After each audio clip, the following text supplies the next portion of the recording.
uma ação popular, né? Qualquer pessoa pode impetrar ação popular, conforme prevê o artigo 5º, inciso 73 da Constituição Federal. Então, veja que esse é o princípio da publicidade. E o último princípio é o princípio da eficiência, né? Fazer o máximo que puder para satisfazer as necessidades da sociedade, mas com o menor custo possível, né? Então, o Estado eficiente é aquele Estado que não deixa faltar cultura, não deixa faltar educação, não deixa faltar saúde, não deixa faltar previdência, não deixa faltar assistência, não deixa faltar segurança, não deixa faltar alimentação, não deixa faltar moradia, né? Não deixa faltar transporte, não deixa faltar desporto, cultura, capacitação tecnológica, meio ambiente, sem, claro, logicamente, com o menor custo possível, trazendo aí um alto grau de felicidade para a sociedade. E isso, na verdade, é o princípio da eficiência. Então, Estado eficiente é aquele Estado que consegue satisfazer as necessidades da sociedade pelo menor custo possível, né, trazendo a maior vantagem possível. Esse é o princípio, então, previsto lá no artigo 37, caput, da Constituição Federal, o chamado LIMP, né? Legalidade, impessoalidade, moralidade, publicidade e eficiência, né? Quanto aos atos administrativos, que é a forma com que a administração externaliza, né, as suas vontades, né? Ela traz ao conhecimento da sociedade as suas vontades no momento em que ela cria, né? Ela cria obrigações para os administrados e para ela mesma, ela impõe limites a ela mesma através dos atos administrativos, né? Não devemos confundir ato administrativo com fato administrativo, né? Fato administrativo é aquele acontecimento real, vamos dizer, na real que acontece, né? O fato administrativo, por exemplo, é um fato administrativo a morte de um servidor, né? E aí vem os atos administrativos, como a vacância, né? A nomeação de um novo agente público, né? Isso conforme previsão da Lei 8.112, lá de 90, né? 8.112 de 90, que é o Estatuto do Servidor Civil Federal, né? A Lei 6.880 de 80 o Estatuto dos Militares, né? Também temos aí a Lei Complementar número 164, que é a lei que regula o Estatuto dos Militares aqui no estado do Acre, e a Lei Complementar número 39 de 93, que é a lei que regula o Estatuto dos Servidores Civis do estado do Acre. E a Lei 1.794 de 2009 regula o Estatuto dos Servidores Públicos Civis, né? Civis, que é exatamente do município de Rio Branco, Na verdade, temos aí a classificação dos direitos administrativos com 4 condições genéricas, a observarmos nesse ato administrativo 4 condições genéricas, né? A primeira condição é a classificação quanto ao alcance, e o alcance ele pode ser interno ou externo. Interno é quando ele é próprio, por exemplo, uma demissão, né, lá do artigo 132 da Lei 8.132, a Lei 8.112 de 2009, que é de 90, 8.112 de 90, estou fazendo isso exatamente para instigá-los à pesquisa.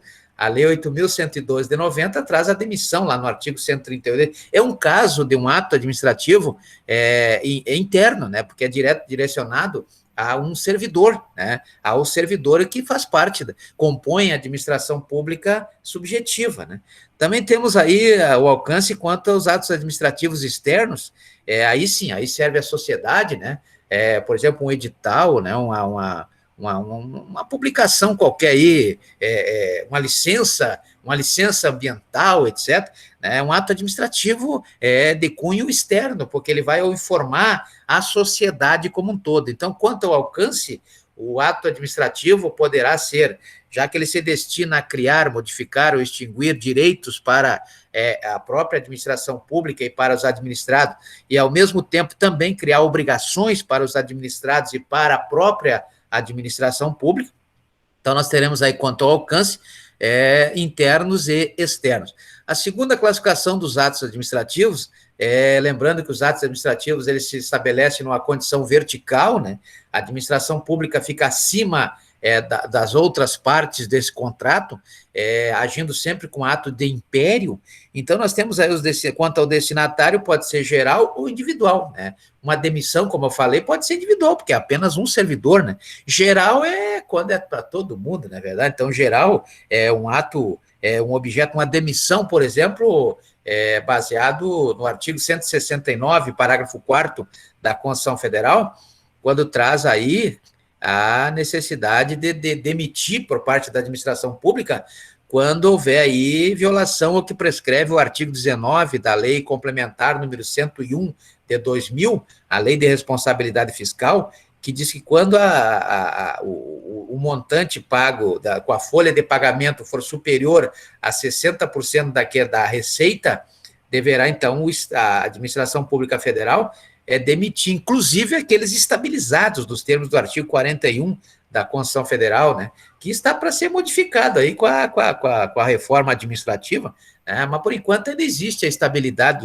do agente público, do servidor público, baseado na Lei 8.027 de 90, que garante aí a estabilidade, mas isso vai cair por terra com a PEC, que vai trazer aí a reforma administrativa, a PEC 32, né, vai trazer aí a reforma administrativa.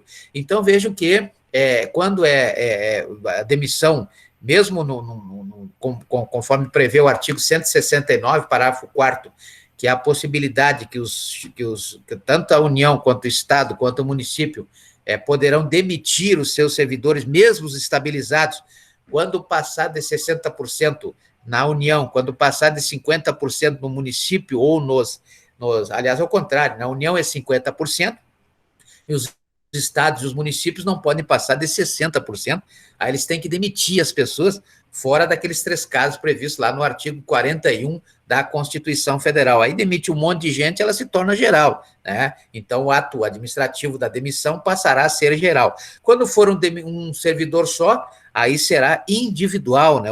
Quanto a classificação quanto ao destinatário desses atos administrativos.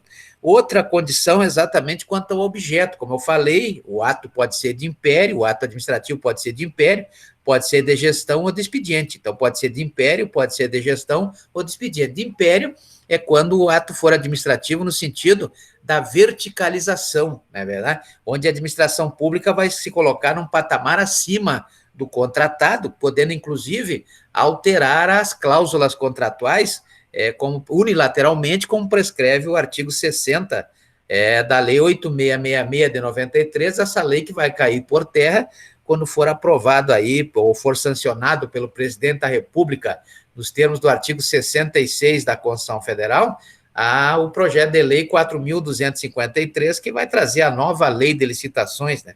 Então, vejo que a administração pública, ou as administrações públicas, dentro da organização político-administrativa do artigo 18 da Constituição Federal, poderá alterar aí os contratos unilateralmente quando for ato de império, quando for ato de gestão, não, porque ato de gestão, então, serão atos da administração e ela estará, então, numa questão de horizontalidade, no mesmo patamar do contratado. E o ato de expediente, né, é aquele ato que, na verdade, é praticado por agentes subalternos, de protocolo, por exemplo, protocolar um requerimento, protocolar qualquer documento, então isso é um ato de expediente, né? Então, quanto ao objeto, pode ser ato administrativo de império, ato administrativo de gestão ou ato administrativo de expediente, né? E, por último, quanto ao regramento, esse ato pode ser, isso nós vamos bater muito, né? Pode ser vinculado ou discricionário. O que é vinculado, o que é discricionário? Vinculado quando a administração pública, ela sabe, ela deve e pode. Então, o dever-poder da administração, uma vez que esteja previsto na lei, né, por exemplo, carteira de motorista, lá do artigo 140 da Lei 9.503 de 97, que é o Código de Trânsito Brasileiro, preenchidos todos os requisitos que estão na lei, o Estado está obrigado a conceder essa carteira de motorista. Carteira de motorista é um direito, né? Tanto que pode ser retirado. Por exemplo, a pessoa pratica um crime de trânsito, pelo que prescreve o artigo 92, inciso 3º do Código Penal, o juiz pode retirar a carteira do sujeito, tirar o direito de dirigir, que é um direito de dirigir, né?